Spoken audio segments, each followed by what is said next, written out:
వాక్యాన్ని చదువుకుందాం. తిమోతికి రాసినటువంటి మొదటి పత్రిక 2వ అధ్యాయము మొదటి వచనం నుంచి నేనే చదువుతున్నాను, చిత్తగించండి. మనము సంపూర్ణ భక్తియు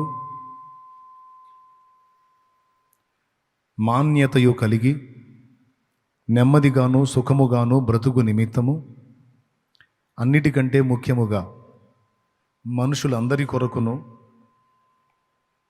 రాజుల కొరకును, అధికారులందరి కొరకును విజ్ఞాపనములను, ప్రార్థనలను, యాచనలను, కృతజ్ఞతాస్తుతులను చేయవలెనని హెచ్చరించుచున్నాను. ఇది మంచిదియు మన రక్షకుడగు దేవుని దృష్టికి అనుకూలమైనదియునై ఉన్నది. హెచ్చరిక అని రోడ్డు మీద ప్రకటనలు వస్తాయి, విన్నారా మీరు? హెచ్చరిక. కరోనా వ్యాధి తీవ్రంగా వ్యాపిస్తున్న కారణం చేత తప్పనిసరిగా అందరూ మాస్కులు ధరించాలి, చేతులకు గ్లౌజులు వేసుకోవాలి, ఏదైనా వస్తువులను తాకినా మరి శానిటైజ్ చేసుకోవాలి, శానిటైజర్ చేత శుద్ధి చేసుకోవాలి అని ఏదో ప్రకటనలు వస్తాయి. అలాగే కర్ఫ్యూ విధించినప్పుడు కూడా హెచ్చరిక అనుకుంటూ వెళ్తారు. ఇలాంటి హెచ్చరికలు విన్నారా? వినలేదా? ఎంతమంది ఉన్నారు? చేతులు ఎత్తండి. రైట్. విన్న సంగతి ఏమో కానీ మీరు లైన్లో ఉన్నారన్నది నాకు అర్థమైంది. ఇలాంటి హెచ్చరికలు మనం విన్నప్పుడు ఒక్కసారిగా అలర్ట్ అయిపోతాం. ఏదన్నా వేరే ఆలోచనలు ఉన్నా కూడా పక్కన పెట్టి ఇందులో హెచ్చరిక అంటున్నారు, ఆగురు అబ్బాయి ఆగు, అట పెడతాం ఫీలింగ్. ఇక్కడ హెచ్చరిక అన్నాడు, ఇప్పుడు మనం చదివిన దగ్గర హెచ్చరిక అన్నాడు. ఏమిటి హెచ్చరిక? జస్ట్ సింపుల్గా దాని వరకు ధ్యానించుకొని వదిలేద్దాం. పౌలు గారు తిమోతికి రాస్తూ ఇస్తున్న హెచ్చరిక. చాలామంది యేసుప్రభువుని నమ్ముకున్న వ్యక్తుల్లో ఒక అభిప్రాయం ఉంటుంది, క్రైస్తవులు అంటే కష్టాలే, శ్రమలే, బాధలే, ఇబ్బందులే, అగచాట్లే. యేసుప్రభు నమ్ముకొని యేసుప్రభు మార్గంలోకి వెళ్ళిపోతే కష్టాలే, బాధలే, ఇరుకులే, ఇబ్బందులే, శ్రమలే, వాటికి సిద్ధమయ్యే అందులోకి వెళ్ళాలి అని ఒక ఆలోచన ఉంటుంది. ఎందుకంటే మన ఉపదేశాల్లో అప్పుడప్పుడు శ్రమలు మనకు తప్పనిసరి అని మాట్లాడుతుంటాం కాబట్టి చాలామంది మానసికంగా ఎలా ఫిక్స్ అవుతారంటే, మనకిక ఈ భూమి మీద ఉన్నంత వరకు అగచాట్ల మారి జీవితమే, కష్టాల కాపురమే అన్నట్టుగా కొంతమంది తీర్మానించేస్తారు, ఫిక్స్ అయిపోతారు. సరే, ఇక అగచాట్లు కానీ మంచి కానీ చెడ్డ కానీ ఏసై నమ్ముకున్నాం, ఏసై బిడ్డమయ్యాం, పరలోక రాజ్యాన్ని కోరుకుంటున్నాం, ఇక భూమి మీద ఉన్నంత వరకు శ్రమలైనా బాధలైనా చేసేదే ఉంది, బతికేద్దాం అని చాలామంది అనుకునే అవకాశం ఉంది. బాప్తీసం తీసుకోవాలి అంటే వెంటనే కొంతమంది అంటారు శోధనలు వస్తాయి, ఏదైనా చేయాలంటే శోధనలు వస్తాయి, దేనికన్నా అడుగు ముందుకేయాలంటే శోధనలు వస్తాయి, పరిచర్యకు రావాలంటే శోధనలు వస్తాయి, సేవ చేయాలంటే అమ్మో మామూలు కష్టాలు కాదు, నువ్వు తట్టుకోలేవు, నువ్వు భరించలేవు. నిజమే. యేసు ప్రభు బిడ్డలంగా, ఆయన తోడి వారసులంగా ఆయన మహిమలో చేరాలంటే ఆయన పొందినట్లే శ్రమానుభవాన్ని మనం కూడా పొందాలి. ఇది బైబిల్ చెప్పిన మాట, తిరుగులేని మాట. ఈ శ్రమానుభవం అంటే ఆ మహిమ కోసం దీన్ని ఖచ్చితంగా పొందాలా, లేకపోతే దీనివల్ల మనకి వేరే ప్రయోజనం ఏదన్నా ఉందా అంటే, ఈ శ్రమానుభవం అనేది జస్ట్ మనం పరలోక రాజ్యం చేరడానికి ఇదొక హక్కు, ఇదొక ఆ వారసత్వాన్ని సంక్రమించి పెడుతుంది, అందుకని ఈ శ్రమానుభవం మనం పొందాలి అన్నది సరికాదు. పరలోకానికి మనల్ని చేర్చేది యేసు రక్తం. అర్థమైందా? యేసు రక్తము చేత మన పాపం శుద్ధీకరణ పొందితే మనం నిత్యరాజ్య వారసులం. మరి శ్రమానుభవం దేనికంటే, మన వ్యక్తిత్వాన్ని నిర్మాణం చేయటానికి, మన వ్యక్తిత్వాన్ని చక్కగా క్రీస్తు పోలికగా చెక్కటానికి. మనం పరలోకం చేరితేనే సరే, యేసు రక్తమేమో మనం పరలోకం చేరడానికి ఉపయోగపడితే, యేసు మన జీవితంలోకి అనుమతించేటువంటి శ్రమ, సమస్య, బాధ, నింద, ఆవేదన, వ్యాధి, బలహీనత, అప్పు, ఇతరత్ర ఏ సమస్య అయినా మన వ్యక్తిత్వాన్ని చెక్కి మనం పరలోక పరిపాలనలో మనం పాలివారం మగునట్లుగా యేసు రక్తము ద్వారా పరలోకం చేరితే ఈ చెక్కబడినటువంటి వ్యక్తిత్వం ద్వారా పరలోకములో పరిపాలనకు తగిన వారం అవుతాం. మనది ఈ లోకమే కాదు, మనకు ఆ లోకం ఉంది. ఆ లోకములో నిత్య రాజ్యం ఉంది, నిత్య పరిపాలన ఉంది.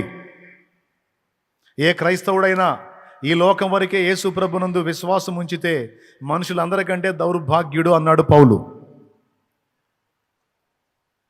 దౌర్భాగ్యుడు, భాగ్యం పోగొట్టుకున్నవాడు దరిద్రుడు అని అర్థం. ఈ లోకం వరకు నాకు యేసు ప్రభు చాలు అంటే వాడు నంబర్ 1 దరిద్రుడు అన్నాడు. మరి అదేంది అంటే ఈ లోకం కోసం కాదురా పిచ్చోడా, ఈ లోకం ఎంత ఇంత ఇంత ఇంతవరకు చాలు ఏసై నీకు. ఈ లోకం కాదు, ఆ లోకం అది ఇంతని చెప్పలేనంత. సో ఆ లోకాన్ని ఫస్ట్ దృష్టిలో పెట్టుకోవాలి. అదేదో భ్రమ కళ ఏమో అనుకోవద్దు.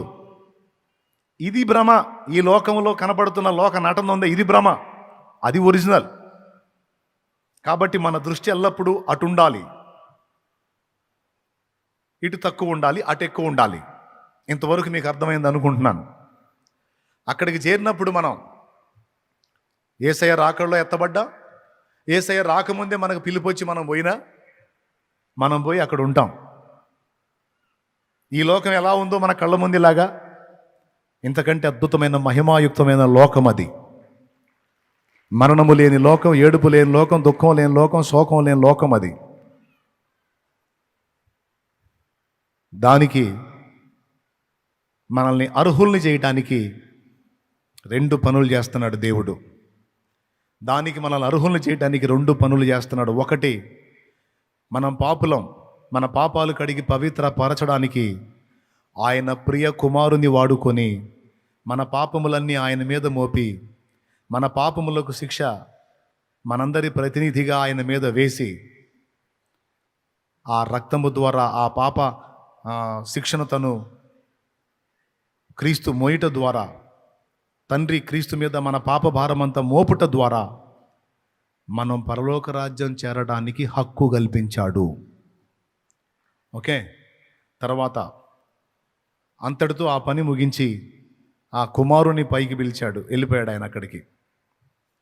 తరువాత ఆ కుమారుని రక్తము చేత పరలోక పౌరత్వాన్ని సంపాదించుకున్న మనం, పరలోకానికి హక్కుదారులమైన మనం, ఆ కుమారుడి పోలికలోనికి మన వ్యక్తిత్వం రావడానికి పరిశుద్ధాత్మను పంపించి ఆయన ద్వారా మనల్ని చెక్కుతున్నాడు. ఆయన పరిశుద్ధాత్మ చేంజ్ చేస్తున్నాడు మనల్ని. యేసు పోలికలోనికి ఎందుకు పంపబడ్డాడు? మనల్ని యేసు వలె మార్చడానికి. అదంట పరిశుద్ధాత్మ పని. మొదటి పని ఏంటి? మనల్ని హక్కుదారులను చేయటం. రెండవది, పరలోక రాజ్యానికే కాదు సింహాసనానికి హక్కుదారులనుగా చేయటానికి. పరలోకం చేరిన తర్వాత ప్లాట్ఫామ్ ఊడ్చుకుందామా, బాత్రూమ్లు కడుగుదామా? ఆడ బాత్రూమ్లు ఉండవు అంటారు కదన్నా, నువ్వే చెప్పావుగా. సరే, బాత్రూమ్ లేకపోవచ్చు, ప్లాట్ఫామ్స్ లేకపోవచ్చు, హోదాలు అయితే ఎక్కువ తక్కువ అయితే ఉంటాయి. మరి ఆదివారం కూడా సరిగ్గా చర్చికి రానోడు కాను క్రీస్తు కోసం సమస్తాన్ని కోల్పోయి ప్రాణం పెట్టినోడికి ఇద్దరికి ఒకే కొలత అయింది. అక్కడ అంతా సమానమే, అంతా బాగా సమానం. నువ్వు ఆదివారం కూడా సరిగ్గా చర్చికి రావు కానీ అంతా సమానమే. ఏం చూసామ్మా నీకు మహిమ? కుదరదట్ట. కష్టపడి త్యాగం చేసినోడికి తగ్గ మహిమ వానుకుంటుంది, సోమరోడికి తగ్గ మహిమ వగినుకుంటుంది. అదే అందుకే న్యాయపీఠం. ఎవరి కష్టము కొలది వాడు జీతము పుచ్చుకొనును, ప్రతి వానికి ఇచ్చుటకు జీతము నా యొద్ద ఉన్నది అన్నాడు యేసయ్య. శ్రమలు ఎందుకు? మన వ్యక్తిత్వాన్ని చెక్కడానికి. ఎవరి పోలిగ్గా? యేసయ్య పోలిగ్గా. బాగుంది. అందుకు ఈ శ్రమలని సమస్యలను దేవుడు వాడుకుంటాడు. తప్పించి మనం అగసాట్లు పడతంటే, మనం బాధలు పడతంటే, శ్రమలు పడతంటే అవి చూసి ఆనందపడి ఎంజాయ్ చేయటానికి మన దేవుడేమి సైకో కాదు. అర్థమైందా? మన దేవుడేమి సైకో కాదు. అలా అన్నందుకు ప్రభు నన్ను క్షమించాలి, కనీసం మాట వరుసగా అన్నందుకైనా. మన దేవుడు ప్రేమామూర్తి. ఇంకా చెప్పాలంటే మన దేవుడు మన నాన్న.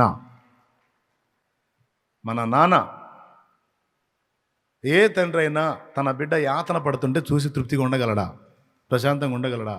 ఉండలేడు. ఆయన ఎట్టుంటాడండి? భూమి మీద మనిషి, మళ్ళీ సగం ప్రేమ ఉన్న మనిషికే అంత విలవెల్లాడిపోతుంటే అసలు ప్రేమ అంటేనే ఆయన. పరిపూర్ణమైన ప్రేమ ఆయనలో ఉంది. మరి ఆయన ఎట్ట తట్టుకుంటాడు? ఏం చేద్దాం మరి? అలా చెక్కబడకపోతేనేమో మనమేమో యేసు రక్తాన్ని బట్టి పరలోకం అయితే వస్తాంలే, కానీ హై పొజిషన్లోకి అయితే వెళ్ళలేం. ఇప్పుడు భూమి మీద కూడా మనుషులు చూడండి, ఫస్ట్ నుంచి కూడా బాగా నలిగిన అనుభవంలో నుంచి వచ్చిన వాళ్ళకి దీన మనసు ఉంటుంది, మంచి వ్యక్తిత్వం ఉంటుంది, దాతృత్వం ఉంటుంది, త్యాగగుణం ఉంటుంది, మంచితనం ఉంటుంది, చాలా లక్షణాలు వస్తాయి. ఫస్ట్ నుంచి అప్పనంగా తిని నడమంతరంగా మిడిమేళంగా పెరిగిన వాడికి ఎట్టుంటుంది చెప్పండి? ఇప్పుడు ఎక్కడ తగ్గేందుకు నీ సంతాన సంగతే చూడు. నువ్వేమో చిన్నప్పుడు తిని తినక నానా బాధలు పడి, కష్టాలు పడి, యాతనలు పడి, సచ్చి చెడి ఏదో నిలబడి లైన్లోకి వచ్చావు. ఇప్పుడు నీ పిల్లలకి నువ్వు పడ్డంత యాతన లేదు. నువ్వు తిండి లేని రోజులు గడిపావు. నీ బిడ్డలకి తిండి లేకుండా నువ్వు చేయలే. నీ బిడ్డలకి ఏది తక్కువ కాకూడదని అన్ని ఏర్పాట్లు చేశావు. చూడు, నీ వ్యక్తిత్వానికి నీ పిల్లల వ్యక్తిత్వానికే తేడా వచ్చింది. నీ దగ్గర ఉన్న క్వాలిటీస్ నీ పిల్లల్లో కనపడవు. నీకు వీడు ఏందిరా అనిపించింది నీకు. ఎందుకు ఇటు తయారయ్యాడని నా దగ్గరికి వచ్చి అడుగుతారు. అప్పుడు నేను దగ్గర బిల్లి చెబుతాను, నువ్వు పడ్డ అగసాట్లు వాడు బళ్ళ, అది కారణం అంట. వీడు ఎందుకు ఇట్లా తయారయ్యాడంటే నువ్వు పడ్డ బాధలు, నువ్వు పడ్డ అగచాట్లు నీ పిల్లలు పడలా, నువ్వు పడనీలా, వాడికి నేర్పలా, అందుకే వాడు అట్ట తయారయ్యాడు.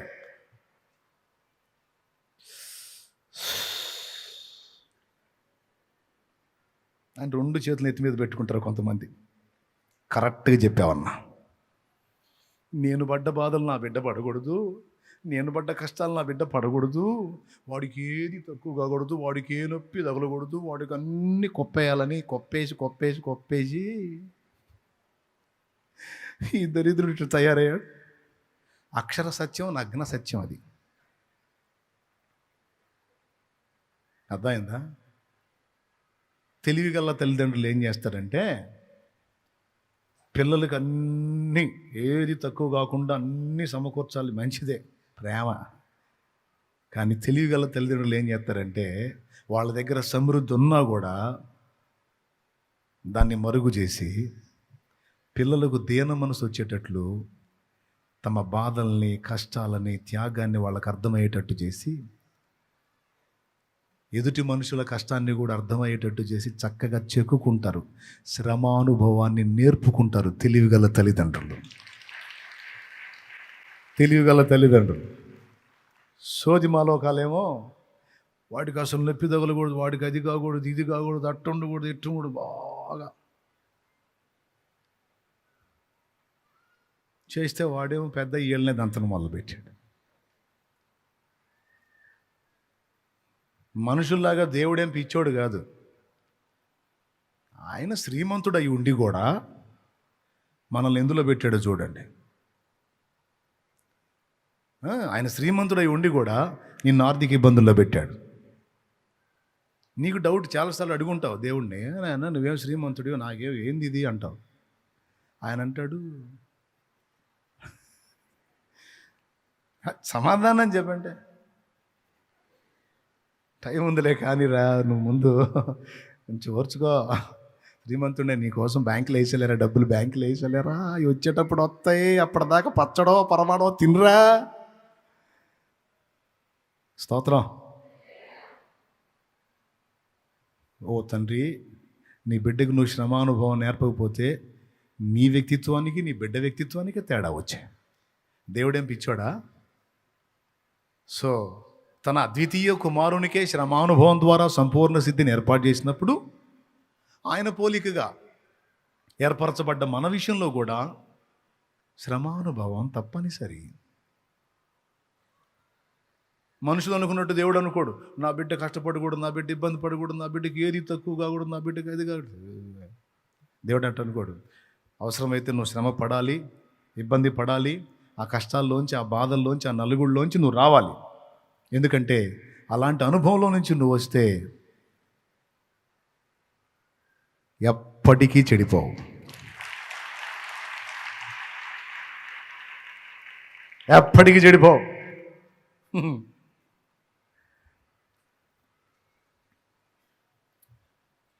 ఏమండే, వంటగదిలోకి వెళ్తున్నాను, అబ్బాయి ఆడుకుంటున్నాడు, చూడండి, పుస్తకం చదువుతున్నారు బాగానే, వెళ్తున్నా. ఓ దీపం వెలుగుతుంది, దీపం. కాసేపటికి క్యారమని క్యాక్ వచ్చింది. పరిగెత్తుకుంటూ వచ్చింది భార్య. ఏమైందండి, ఏమైంది, బాబు ఏంది అంతలా ఏడుస్తున్నాడు? వాడికి దీపం కాలిందిలే అన్నాడు. దీపం కాలిందిలే అన్నాడు. పోయేటప్పుడు అప్పచెప్పి వెళ్ళాక కాస్త చూడమని మరీ మీరు, ఓయ్ నేనే తగిలిచ్చేవాడు కదా. స్తోత్రం, హల్లెలూయా. ఏంటి? అవును, నేనే తగిలిచ్చేవాడికి. అసలు మీరు కన్న తండ్రేనా మీరు? ఏంటి వాడికి నిప్పు తగిలించడం ఏంటి అంటే ఏం చేయమంటావు? వాడిని ఇప్పటికి 10 సార్లు నెట్టా, పోరా పోరా పోరా పోరా అని నేను 10 సార్లు, బుక్ చదువు 10 సార్లు నెట్టా. ఇప్పుడు కదిలితే ఆడికే వస్తున్నాడు. అందుకని ఒక్కసారి టచ్ చేస్తే చరిత్రలో రాడు కదా, అందుకని టచ్ చేశాను. ఇప్పుడు కావాలంటే చూడు, రే బుజ్జి దా, ఎదిగో దేవం, ఎదుగంటే వాడికి అదురుకురు.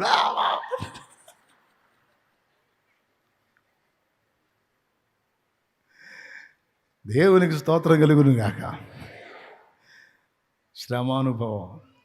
ఇక మళ్ళీ వాడు ఆ పని చేయకుండా, ఇక దీపం కనపడితే వాడికి ఎడంగా తిరుగుతున్నాడు అప్పటి నుంచి. దాన్ని చూపించి దా బాబు దా బాబు. మన వ్యక్తిత్వాన్ని చెక్కుతాడు ఆయన. అర్థమైందా? కాల్చబడకపోతే స్వర్ణం. మరి మీకు తెలియదా ఏంది? తెలుసు కదా, ఏం అవసరం లేదు. ఓకేనా? ఉంటుంది మరి. అయితే ఇప్పుడు ఇంకో విషయం చెబుతా. ఇప్పుడు దాకా చెప్పింది మనకి తప్పనిసరే కాదా? పెద్ద చెప్పండి, గట్టిగా చెప్పండి. అవునా? డౌట్ లేదుగా, 100%. వ్యక్తిత్వాన్ని నిర్మాణం చేయటం కోసం తాత్కాలికంగా అవసరమే కానీ పర్మనెంట్గా అవి ఉండాలని దేవుడు కోరుకోలేదు. భూమి మీద కూడా పర్మనెంట్గా అవి ఉండాలని కోరుకోలా. ఇది ఇప్పుడు ట్విస్ట్. మరేం కోరుకున్నాడంటే, మనము నెమ్మదిగాను సుఖముగాను సంపూర్ణ గౌరవము కలిగిన వారిగాను ఉండాలని దేవుడు కోరుకున్నాడు. ఇప్పటిదాకా అగచాట్లు అవసరం అని చెప్పి, ఎందుకు అవసరం? వ్యక్తిత్వ నిర్మాణం కోసం అవసరం. ఇప్పుడు వాడు నీ వయసుకు వచ్చిన దాకా చిన్నప్పటి నుంచి వాడు కష్టసుఖాలు, శ్రమానుభవాలు అన్నీ పొందాలనుకుంటావు. నీ వయసుకు వచ్చిన తర్వాత వాడికి మంచి వ్యక్తిత్వం వచ్చిందాక ఇక వాడు సుఖంగా, హాయిగా, హ్యాపీగా ఉంటాడని నమ్మేస్తావు. అలా ఉండాలనే కోరుకుంటావు. అంతేగాని నా కుమారుడు వాడి బతుకంతా అగసాట్లు పడాలని కోరుకుంటావా? కొద్దిగా వాడు నేర్చుకునే దశలో ఉన్నప్పుడు, బాయ్ స్తోత్రం చెప్పు, గట్టిగా చెప్పు. వాడు నేర్చుకునే దశలో ఉన్నప్పుడు వాడికి అనుభవాలు అవసరమని నువ్వే అప్పగిస్తావు. నేర్చుకోవటం అయిపోయిన తర్వాత ఇక నీ బిడ్డకి ఏ ఇబ్బంది కలగకూడదు, అన్ని విషయాల్లో వాడు క్షేమంగా ఉండాలని కోరుకుంటాం. ఓకేనా? యేసయ్య కూడా ఆయన వ్యక్తిత్వం మనలో రూపుదిద్దుకున్నదాకా ఈ శ్రమానుభవం, కానీ టోటల్గా దేవుడు కోరుకుంటున్నదైతే మనం గౌరవనీయంగా ఉండాలని కోరుకున్నాడట. నేను చెప్పలా, క్రొత్త నిబంధనలో పత్రికలలో, తిమోతికి రాసిన పత్రికలో పరిశుద్ధాత్మ పూర్ణుడైన పౌలు చెప్పాడు. దేవుడే చెప్పించాడు, అది గ్రంథంగా చేసి మనకు పంపించాడు. ఆ ఒక్క ముక్క దగ్గర మీరు ఆగి ధ్యానించండి, దేవుడు ఏం కోరుతున్నాడో నీకు అర్థమైంది. నువ్వు గౌరవహీనమైన బతుకు బతకాలని దేవుడు కోరుతున్నాడా? నువ్వు గౌరవంగా బతకాలని దేవుడు కోరుకున్నాడా? యేసయ్య బిడ్డలంటే గౌరవం లేనివాళ్ళు, అందరి చేత చీచా అనిపించుకునే స్థితిలో ఉండాలని కోరుకున్నాడా? లేకపోతే గర్వంగా కాదు, మళ్ళీ గౌరవనీయంగా ఉండాలని కోరుకున్నాడు. మాన్యత అంటే గౌరవంగా, గౌరవనీయుడు. మాన్యులు అంటే గౌరవనీయులు. మాన్య స్త్రీ అధికారుల ముందు పెడతారు, మాన్య స్త్రీ పలానా అని. అంటే గౌరవనీయులైన, అంటే దేవుడు తన పిల్లల్ని పరలోకంలోనే కాదు భూమి మీద కూడా గౌరవంగా ఉండాలని కోరుకున్నాడట. అంతేనా? రెండవది, ఏ తొందర లేకుండా, ఏ ప్రెజరు లేకుండా నెమ్మదిగా ఉండాలని కోరుకున్నాడంట. నాకేం తెలుసు, అక్కడ రాసుంది. వీటన్నిటికంటే ముందు సంపూర్ణ భక్తి కలిగి ఉండాలని కోరుకున్నాడట. సంపూర్ణ భక్తియు, గౌరవనీయతయు, నెమ్మదిగా. నాలుగవది, బతుకంత అగచాట్లు కాదు, సుఖంగా కూడా మనం ఉండాలని కోరుకున్నాడట. మీ సుఖం కోరినా చప్పట్లు కొట్టరు మీరు. మీకు అగచాట్లే కరెక్టేమో. ఇప్పుడు వెలిగింది మీకు బల్బు, ఇప్పుడు కొడుతున్నారు. స్తోత్రం, హల్లెలూయా. కాదండి, మీరు సుఖంగా ఉండాలని దేవుడు కోరుకుంటాడంటే అవుననుకుంటాలే. సంపూర్ణ భక్తియు మాన్యతయు కలిగి నెమ్మదిగాను సుఖముగాను మనము బ్రతుకున్నట్లు. అంటే ఇవన్నీ దేవుడు ఒప్పుకున్నాడా, ఒప్పుకోలేదా? ఒప్పుకున్నాడు. సో మనం కాస్త సుఖంగా బ్రతకడం కూడా దేవునికి ఇష్టమే. మనం నెమ్మదిగా ఉండటం దేవునికి ఇష్టమే. మనం గౌరవనీయులుగా ఉండటం కూడా దేవునికి. మళ్ళీ గౌరవనీయులుగా ఉండమన్నాడని మరి నేను చెప్పినట్టు గర్వంగా ఉండకూడదు. మొన్న బెట్టువాడి స్టోరీ చెప్పా చూడు, నేను బెట్టుగా ఉండాలని వాడు పోయి వాత పెట్టించుకున్నట్టు అట్లా ఉండకూడదు. మళ్ళీ గౌరవనీయంగా అంటే ఎదుటోడు మనల్ని తేలిగ్గా మాట్లాడకుండా అవతలవాడు మనల్ని గౌరవించే విధంగా బతకటం. ఒకరికంటే గౌరవహీనంగా అంటే అవతలవాడు తృణీకరించేటట్లుగా ఉంటాం. అట్లా కాకుండా మనం గౌరవనీయమైన హోదాల్లో ఉండేటట్టు దేవుడు కోరుకున్నాడు. ఈ 4 సంగతులు మీరు హృదయంలో పెట్టుకోండి. మనం నెమ్మదిగా బతకడానికి దేవుడు శత్రువు కాదు, వ్యతిరేకి కాదు. మనం గౌరవనీయంగా బతకడానికి దేవుడే వ్యతిరేకి కాదు. మనం కొంత సుఖమును అనుభవించుట అనే దానికి దేవుడు వ్యతిరేకి కాదు. మనం సంపూర్ణ భక్తి కలిగి ఉండడానికి దేవుడు వ్యతిరేకి కాదు. ఆయన మనం సంతోషపడితే ఇంకా ఆయనకు అంతకు మించిన ఆనందం ఏముంది? అయితే దేవుడు ఇలా కోరుకుంటే వాటిని మనకు దక్కకుండా చేయటానికి భూమి మీదున్న రాజులను, అధికారులను, మనుషులను అపవాది ప్రేరేపిస్తాడట.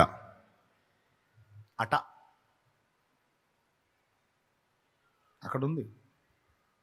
అందుకని మీరేం చేస్తారంటే, మీరు సంపూర్ణ భక్తియు, మాన్యతయు, నెమ్మది, సుఖం అన్నీ పొందాలంటే వాటిని ఎఫెక్ట్ చేసేటువంటి వ్యక్తులు మొట్టమొదట మనుషులు, రెండవది రాజులు, మూడవది అధికారులు. కాబట్టి వీళ్ళందరి కోసం ప్రార్థన చేయండి. వీళ్ళు మానసిక రోగులు కాకుండా మైండ్ బాగా ఉండేటట్టుగా ఉంటే ముందు చెప్పిన 4 మీకు దక్కుతాయి. వీళ్ళు మానసిక రోగులై మన మధులత పేషెంట్లు అయ్యారనుకో. మన డాక్టర్ మధులత గారు ఉన్నారు, మానసిక వైద్య నిపుణురాలు. ఇక మన చుట్టూన్నోళ్ళు మానసిక రోగులైతే, ఉన్మాదులైతే మన బతుకులు ఎట్లా ఉంటాయి? గౌరవహీనంగా ఉంటాయి, భక్తికి ఆటంకాలు కలుగుతాయి, నెమ్మది, సుఖం మొత్తం 4 పుష్పటాక్ ఎగిరిపోతాయి. వీటిని దెబ్బ కొట్టడానికి సైతానుగాడు వాడుకునేది ఎవరిని? భక్తుడా, నీ ప్రశాంతతను పాడు చేయడానికి నీ చుట్టూ ఉన్న మనుషులను వాడుకుంటాడు. నీ నెమ్మదిని, సుఖాన్ని, ఆనందాన్ని, భక్తిని పాడు చేయడానికి నీ చుట్టూ ఉన్న వ్యక్తులను వాడు కదిలిస్తాడు. అందుకని అబ్బాయి ఇవన్నీ కలిగి ఉండటం దేవుడికి ఇష్టమే, కానీ వీటిని డ్యామేజ్ చేసే సరుకు నీ చుట్టూ ఉంది నాన్న, ముందు వాళ్ళు కంట్రోల్లో ఉండాలి నాన్న. కాబట్టి వాళ్ళ కోసం చేయమ్మా. వాళ్ళ కోసం చేస్తే వాళ్ళు పేషెంట్లు కాకుండా వాళ్ళ మైండ్లు సరిగ్గా పనిచేస్తే నువ్వు ప్రశాంతంగా ఉంటావు. అబ్బాయి ఏం పెట్టాడండి లింకు దేవుడు. దేవా నాకు సుఖం లేదు ప్రభా, సుఖమే నాయన. నాకు నెమ్మది లేదు ప్రభా, నెమ్మది నాయన. నాకు అట్లుంది ప్రభా, ఎట్లుంది ప్రభా, నాకు అయింది నాయన అని అడగటం సెకండు. ఇవన్నీ నీకు దక్కాలి అంటే ముందు వాటిని నీకు దూరం చేసే వ్యక్తులు మార్పు చెందాలి.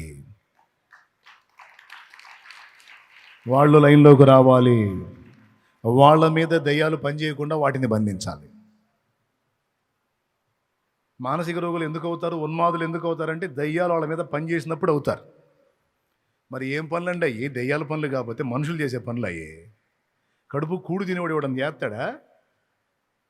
వాడి తల్లి ఆడది కాదా? వాడి కడుపున పుట్టిన కూతురు స్త్రీ కాదా? వాడి తోడ పుట్టిన అక్క చెల్లి స్త్రీలు కాదా? వాళ్ళకి అదే కదా శరీరం, వాళ్ళకి అదేగా.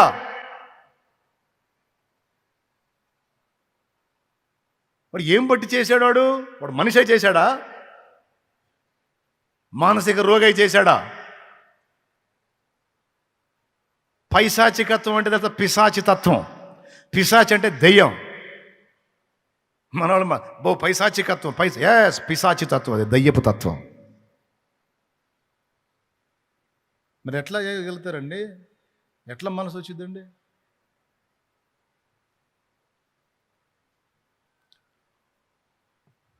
ప్రియులారా,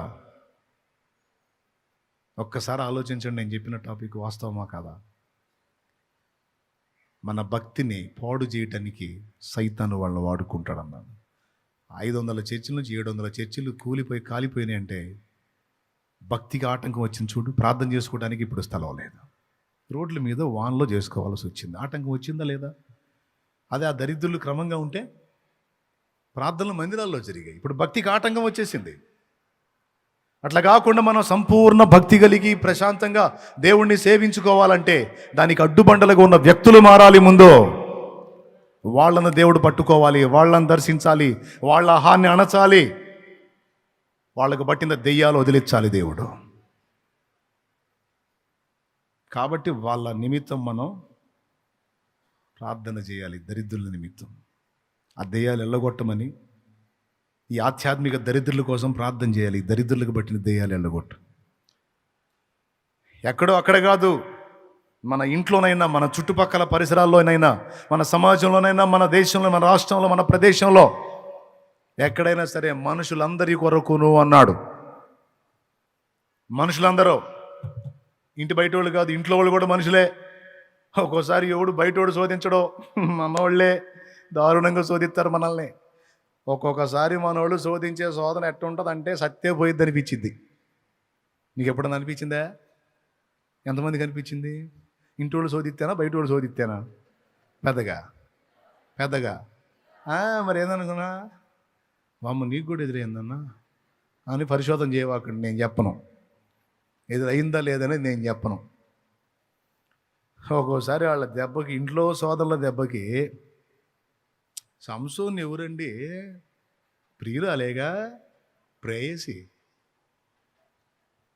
శోధిస్తే ప్రాణము విసిగి చావగోరినని రాసుంది. అట్లాగా ఫ్యామిలీలో ఉన్న వ్యక్తుల్ని వాడుకోవచ్చు. వాళ్ళని ఉసిగొలిపి నీ భక్తిని పాడు చేయొచ్చు, నీ నెమ్మదిని దూరం చేయొచ్చు, నీ సుఖాన్ని దూరం చేయొచ్చు, నీ గౌరవనీయతను కూడా హీనపరచవచ్చు. బయటోళ్ళు గౌరవిస్తుంటే ఇంట్లో వాళ్ళు పోయి నెగిటివ్గా చెబుతారు. కడుపు మండిపోదు? బయటోళ్ళు గౌరవిస్తుంటే, బయటోళ్ళు సన్మానిస్తుంటే, బయటోళ్ళు రెస్పెక్ట్ ఇస్తుంటే వీళ్ళు పోయి వాళ్ళ ముందు గాలి నిలువున తీసేస్తారు. జరుగుతాయి. కాబట్టి ఇంటి వాళ్ళ దగ్గర మొదలుకొని చుట్టూ పరిసరాలు, ఊరు, పట్టణం, పల్లె, ప్రాంతం, రాష్ట్రం, జిల్లా, మండలం, దేశం మొత్తాన్ని ఎత్తాల. మొత్తాన్ని ఎత్తాలి. ఇందులో ఉన్న మనుషులందరినీ నీ వశపరచుకోయా. వాళ్ళకి బట్టిన దెయ్యాలు ఎళ్ళగొట్టు. నేనే కాదు, నా తోడి సహా క్రైస్తవులు సుఖముగా, మాన్యముగా, గౌరవనీయంగా, నెమ్మదిగా బ్రతుకు నిమిత్తము సంపూర్ణ భక్తి చేసుకోవడానికి కంఫర్ట్గా భారతదేశం మీద పనిచేస్తున్న దురాత్మలను నాశనము చేయి, వెళ్ళగొట్టు. భారతదేశం మీద పనిచేస్తున్న సాతాను శక్తులను బంధించుదేవా అని ప్రార్థన ఖచ్చితంగా చేయాలి. ఇది సీరియస్గా తీసుకోండి. ఓయ్, నేను ముందే చెప్పా సుదీర్ఘ ప్రసంగం చేయనని. సింపుల్ మెసేజే. ఏం మెసేజీ? సింపుల్ మెసేజీ. మొదటిది, మనం ఈ 4 పొందడానికి మనం ఎవరి కోసం అడగాలన్నాడు? వరుసగా చెప్పండి. నంబర్ 1, దెయ్యాల కోసమా? రైట్, మనుషులందరి కోసం. రెండవది, రాజులు అంటే రాజ్యముల మీద అధికారులు. అంత బీభత్సం జరిగితే ఎంత సింపుల్గా వదిలేశారు చూసావా? రాజులు. కొందరు రాజులు అసలు స్పందించలా. కొందరు రాజులేమో సింపుల్గా ఊరకట్ల ఒక 30 సెకండ్స్ 4 కొటేషన్లు వేసి వెళ్ళిపోయారు. చూడండి కారణం, శోధనలోనే ఉన్నారు. వాళ్ళ కోసం ప్రార్థన చేయాలి. మూడవది, అధికారులు అందరి కొరకు అన్నాడు. అంటే ప్రభుత్వోద్యోగులు, ప్రభుత్వ రంగ సంస్థల్లో పనిచేసే వాళ్ళు యావత్ మెంబర్స్. రాజ్యాన్ని నడుపుతున్నది వాళ్ళు కనుక వాళ్ళ అన్ని శాఖల కోసం మనం ఎలుగెత్తాలి, ప్రార్థన చేయాలి. అలా చేయటం వలన ఈ 4 మనం పొందడానికి అర్హత ఏర్పడిద్ది, అనుకూలత ఏర్పడిద్ది.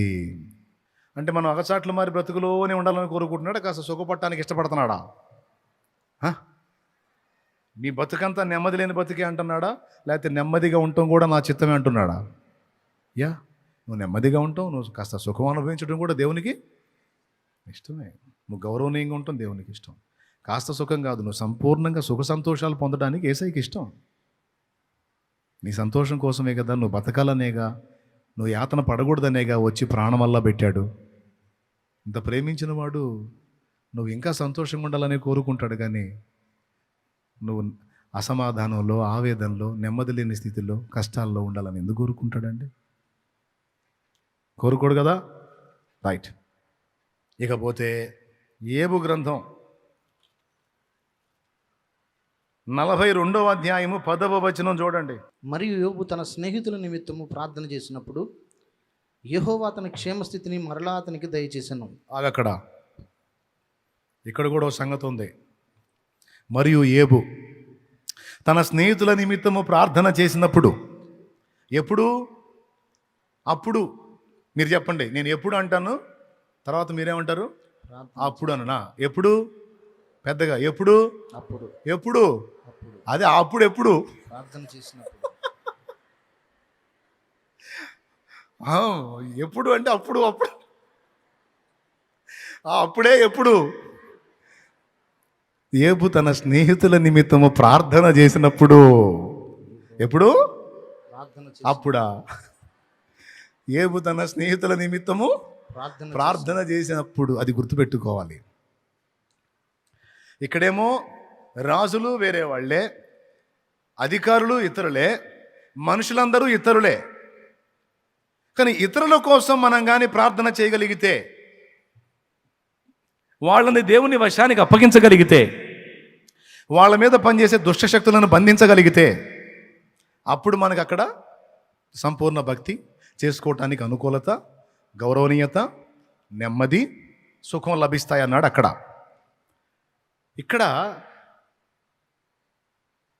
క్షేమస్థితి కోల్పోయిన వాడికి తిరిగి క్షేమస్థితి వచ్చింది, 2 దీవెన వచ్చింది. తిరిగి క్షేమస్థితి వచ్చింది, 2 దీవెన వచ్చింది. ఎట్లా వచ్చిందంటే, యోబు తన స్నేహితుల నిమిత్తము ప్రార్థన చేసినప్పుడు. 10వ వచనమే, ఆ కిందనే ఉంటుంది, చదవండి వరుసగా. యెహోవా అతని క్షేమస్థితిని మరలా అతనికి దయచేసెను. మరియు యోబునకు పూర్వము కలిగిన దానికంటే 2 అధికముగా యెహోవా అతనికి దయచేసెను. దేవునికి మహిమ కలుగును గాక. ఓకేనా? ఇది 2వ సంగతి. అంటే మనం ఎవరితో వాదించామో, ఎవరు తేడా అన్నామో, ఎవరు పనికిమాలిన వైద్యులు అన్నామో, ఏబు మీరందరూ పనికిమాలిన వైద్యులు రా అని తిట్టాడు. వాళ్ళని మామూలుగా ఏకలా ఏబేం వదిలిపెట్టలే, ఉతికారేసాడు వాళ్ళని కూడా. చివరికి ఏబు సరిచేయబడ్డ తరువాత ఆ స్నేహితుల యొక్క భద్రత ఏబుకే అప్పగించబడింది. ఆ స్నేహితులు నిర్మూలం కాకుండా అంతసేపు వారి చేత బాధ నొందిన ఏబు వారి కోసం ప్రార్థన చేసినప్పుడు దేవుడు వారికి క్షేమ సంగతి అటుంచి ఏబుకు తన క్షేమస్థితి మళ్ళా వచ్చేటట్టు చేశాడు. రెండంతల ఆశీర్వాదాన్ని ఇచ్చాడు. స్నేహితులు కూడా ఇతరులే కదా. ఇప్పుడు ఈ ప్రార్థనలన్నీ చూడు, బయట వాళ్ళకి సంబంధించిన ప్రార్థనలు, చేసినోడికి దీవెనలో. సూపర్ ఉంది కదా. రాజులు బయట వాళ్ళే కదా, వాళ్ళ కోసం చేస్తే మనకు దీవెనంట.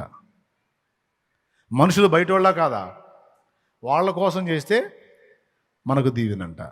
అధికారులు బయట వాళ్ళ కాదా, వాళ్ళ కోసం చేస్తే మనకు దీవెనంట. స్నేహితులు బయట వాళ్ళ కాదా, ఫ్రెండ్సే కావచ్చు, కానీ వాళ్ళ ఫ్యామిలీస్ వాళ్ళే, వాళ్ళ లైఫ్లో వాళ్ళే.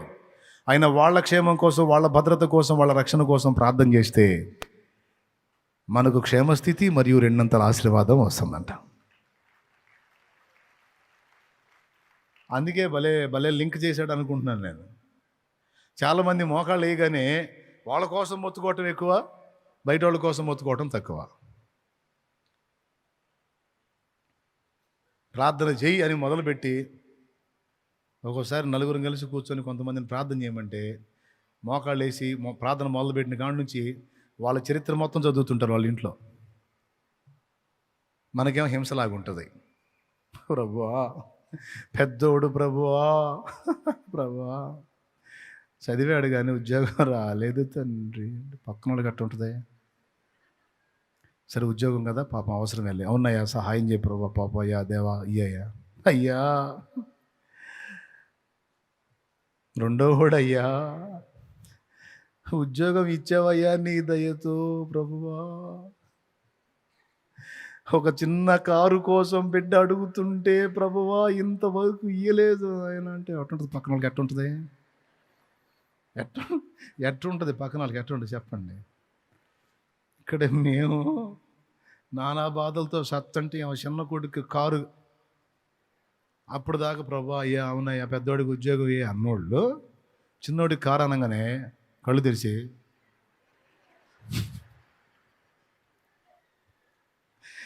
చూస్తారా లేదా, కళ్ళు అవునయ్యా ఈ తండ్రి తగలబెట్టాయి అన్నట్టు ఉంటుంది. దేవునికి స్తోత్రం. ఇక మళ్ళీ అయిపోవాలి అంతటితో. మళ్ళా అమ్మాయి అమ్మాయి అల్లుడు ప్రభువా, అల్లుడు తండ్రి, వాళ్ళ అమ్మా నాన్న ఏ వేడిపించినా ఒట్టిదే, ఈ అమ్మాయి ఏడిపిస్తుంది వాళ్ళని, ఏ వేడిపించినా ఏడిపిస్తున్నారు ఒట్టిదే, వాళ్ళకి నరకం చూపిస్తుంది. ఈ సంగతి పక్కన వాళ్ళకి తెలుసు. ఈ మనిషి ఏం చేస్తే వాళ్ళు మారాలి. ఎవ్వరికి మనశ్శాంతి ఉండదు అక్కడ కూర్చున్న వాళ్ళకి. ఈ టైపు ప్రార్థనలు ఎప్పుడైనా తగిలియా మీకు? తగిలితే చేతులు ఎత్తు. తగిలి మా ప్రాణం తీశారా అట్ట చేశాను. కొంతమంది చేతులు ఎత్తారు అంటే ఇట్ట చేసిన వాళ్ళని చూశారు మీరు, మీకు దండం పెడతా. పక్కన వాళ్ళు ఉన్నప్పుడు అటు చేయవాకండి. ఒంటరి కూర్చుంటారే మీ ఇష్టం. పక్కన మనుషులు ఉన్నప్పుడు సమష్టిగా వర్తించేటువంటి సంగతుల కోసం ప్రార్థన చేయండి. అందరికీ సంబంధించిన విషయాలు ఎత్తి చేయండి, అది పద్ధతి. అందుకని చుట్టూ పాపం వేరే ఫ్యామిలీస్ వేరే జనాలు కూర్చుంటే నీ మ్యాటర్ అయితే అనుకో చిరాకు సేదరేసి ఏకీభవించడం కూడా మానేసి చివరికి ఫస్ట్ ప్రభా అయ్యా అవునయ్యా అని ఆసక్తికి మొదలుపెట్టిన చివరికి అవునయ్యా ఇతయి లేకపోతే లేదు, మాకైతే అవసరం లేదు. ఏంది సోది పద్దాకలా నస ఒక దగ్గదేంది అసలు, ఒక దగ్గడేంది అసలు అనా? సింగిల్గా కూర్చున్నప్పుడు కూడా ఈ రహస్యం బయలుపరుస్తున్నాడు దేవుడు. ఏమనంటే నీ సమస్యల గురించి నువ్వు అడుగు తప్పులేదు, కానీ నువ్వు ఎక్కువ దృష్టి పెట్టాల్సినది ఏందో చూడు. నీ సంపూర్ణ భక్తి, మాన్యత, నెమ్మది, సుఖం ఈ 4 చుట్టూ ఉన్న వ్యక్తుల స్థితి మీద ఆధారపడి ఉన్నాయి. జాగ్రత్త. వాళ్ళని ఎత్తు ముందు, వాళ్ళ కోసం అడుగు, నువ్వు క్షేమంగా ఉంటావని చెప్పాడు.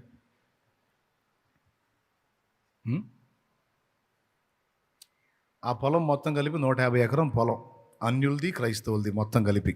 ఎన్ని ఎకరాల పొలం? 150 ఎకరం పొలం. ఒకళ్ళది 2 ఎకరాలు, ఎకరం, అర ఎకరం, 35 ఇట్లా ఉంటాయి కదా. మోకాళ్ళు వేసి ప్రార్థన చేసేటప్పుడు ఎట్ట చేయాలో తెలుసా? చుట్టూ అన్యులు, ప్రభువా నేను నీ బిడ్డని, ప్రభువా వాళ్ళది పంటని ఊడ్చుకొని పోనీ, నాకు సంబంధం లేదు. ఈ భూమి ప్రభువా నువ్వు ఇచ్చింది నాయనా, బాగా పండేటట్టు చేయి, బాగా పండేటట్టు చేయి. ప్రతి చెట్టు మొలవాలి, ప్రతి చెట్టు కూడా 50 కాయ వేసేది 100 కాయ వేయాలి.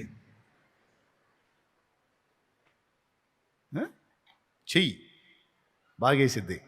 ఎక్కడో వాళ్ళ పొలాల్లో ఒక తెగులు పడిద్ది మొత్తం. అప్పుడు 50 కాయ 100 కాయ కాదు, అసలు 1 కాయ కూడా ఉండదు నెత్తి మీద కూడా. ప్రభువా ఏంది నాయన, చెట్టు గాపించమన్నాగయ్యా, ఏది మొత్తం ఎండిపోయి.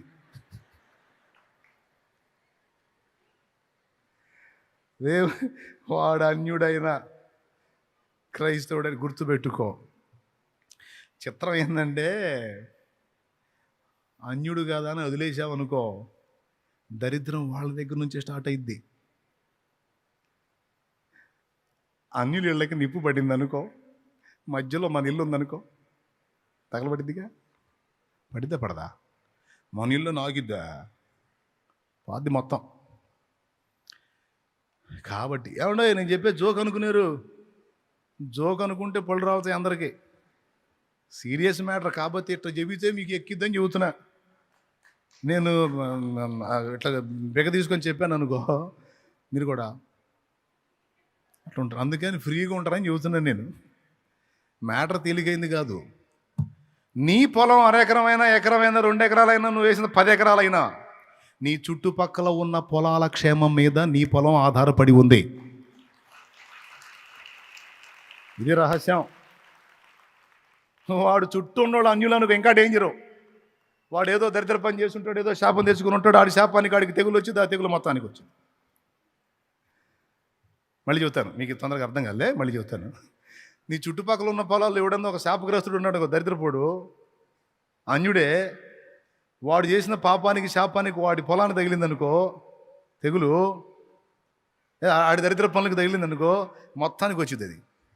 అందుకని వాడిని కూడా క్షమించమని అడగాల్సిందే నువ్వు. ఎందుకు? నీ పొలం కోసం. దేవునికి స్తోత్రం. నేను చెప్పానా? నేను చెప్పాలా? ఇర్మియా గ్రంథము 29వ అధ్యాయము 7వ వచనం చెప్పింది చూడండి. ఇర్మియా గ్రంథం 29:7. తొందరగా తీసేసాయి. నేను మిమ్మల్ని చెరగొనిపోయిన పట్టణము యొక్క క్షేమము కోరి, నేను మిమ్మల్ని చెరగొనిపోయిన పట్టణం యొక్క క్షేమము కోరి, దాని కొరకు యెహోవాను ప్రార్థన చేయుడి. దాని కొరకు, దేని కొరకు?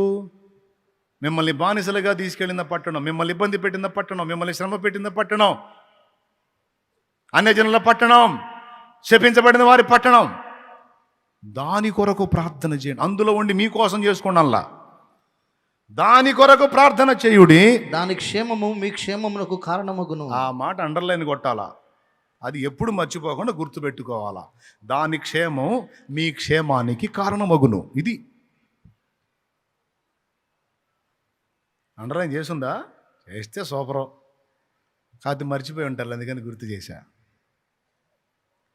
స్వార్థం ఎక్కువ మనకి. మోకాళ్ళు వేసిన దగ్గర నుంచి ప్రార్థనలో కూడా అంతే. చుట్టుపక్కల వాళ్ళు ఏదన్నా వేరే విషయాలు చేస్తే చిరాకు, మన గురించి చేస్తే మాత్రం అబ్బా హాయిగా ఉంటుంది మనకి.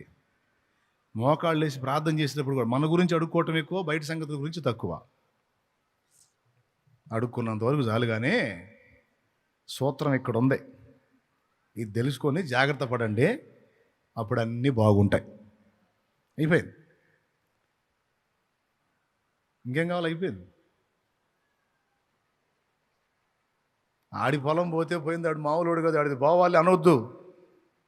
ఆడిల్లు తగలబడితే తగలబడింది, వాడు మామూలుడు కాదు, వాడు మామూలు పనులు చేసాడు, వాడు శాపగ్రస్తుడు, వాడు దరిద్రుడు, వాడికి అంతే కావాలి అన్నావు అనుకో, 4 ఏళ్ల తర్వాత నీ ఇల్లే.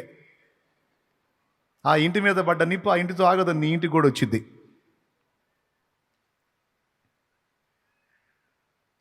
అప్పుడు నువ్వు మోకాళ్ళు వేసి, ప్రభువా వాడి ఇల్లు అంటే కాలిపోయింది, నాది ఎందుకు గాలింది అని నువ్వు అడుగుతావు.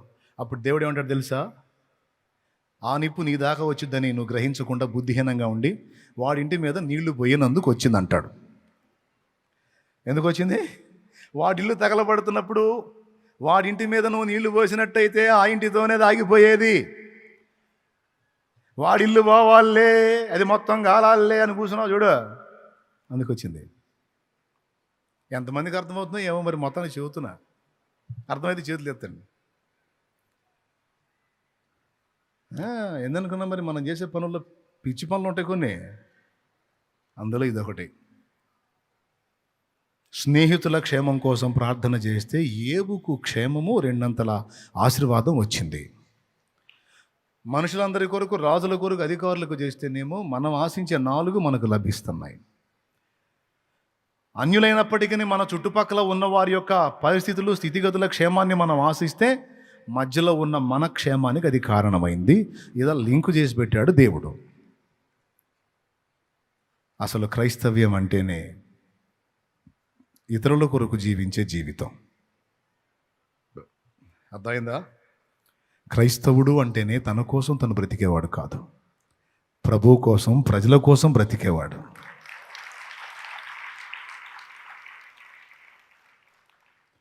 ఇతరుల కోసం మనం చేయగలిగినంత చేయాలి. ప్రార్థించడమే కాదు, ప్రకటించాలి. ప్రకటించడమే కాదు, ప్రేమ చూపాలి. ప్రేమ చూపటమే కాదు,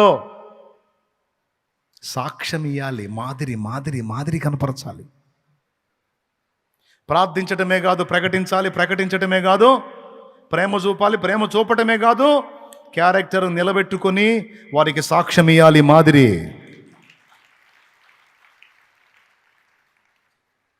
ఏమంటారు? అది